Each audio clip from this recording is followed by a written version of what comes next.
ఖమ్మం జిల్లా పెనుబల్లి మండలం ఎడ్లబంజర చింతల రామముత్యం గ్రామం నుంచి 6 సభ్యుల బృందం సుమారు 100 కిలోమీటర్లు పాదయాత్రగా భద్రాచలం శ్రీ సీతారామచంద్రస్వామి దర్శనానికి వెళుతూ కొత్తగూడెం చేరుకున్నారు. ఈ సందర్భంగా వారు మాట్లాడుతూ గత సంవత్సరం కూడా పాదయాత్రగా భద్రాచల పుణ్యక్షేత్రానికి వెళ్లి దర్శించుకున్నామని అన్నారు. ఈ ఏడాది కూడా పాదయాత్రగా భద్రాచలం వెళ్తున్నట్లు వివరించారు.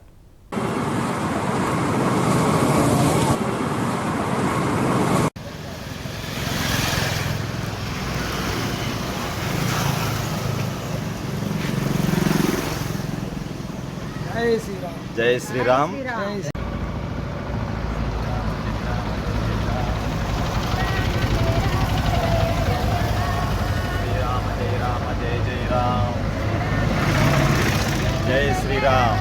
రామ జై జై రామ్.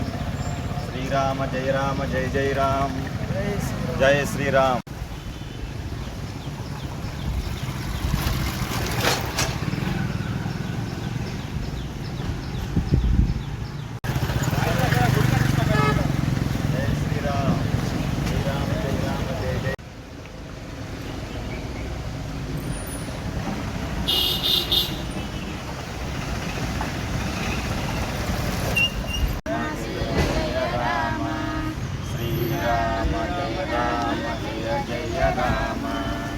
శ్రీరామ జయ రామ జయ జయ రామ.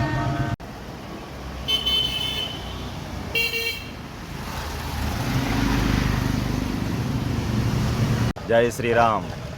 మాది ఎడ్లబంజరు చింతల రామముత్యం పాదయాత్ర చేస్తున్నాం.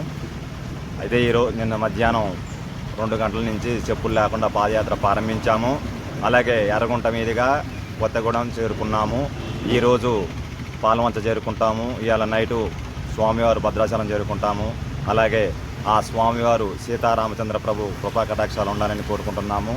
ఈ సంవత్సరం కూడా పోయిన సంవత్సరం ఇదేలాగా వెళ్ళాము. అలాగే ఆ స్వామి దీవెనలు ఉన్నాయి. అదే ప్రకారం ఈ సంవత్సరం కూడా బయలుదేరి వెళ్తున్నాము. ఆ స్వామివారి దయలు ఉండాలని కోరుకుంటున్నాము. కావున మేమందరం కూడా 6 సభ్యులతో ఈరోజు కూడా ప్రయాణ నిమిత్తం బయలుదేరి పాదయాత్ర చేస్తున్నాము. కాలుకి చెప్పులు లేకుండా నడుస్తున్నాము. జై శ్రీరామ్. శ్రీరామ రామ రమే రమే రామే మనోరమే సహస్రనామ తత్తుల్యం రామనామ వరాననే.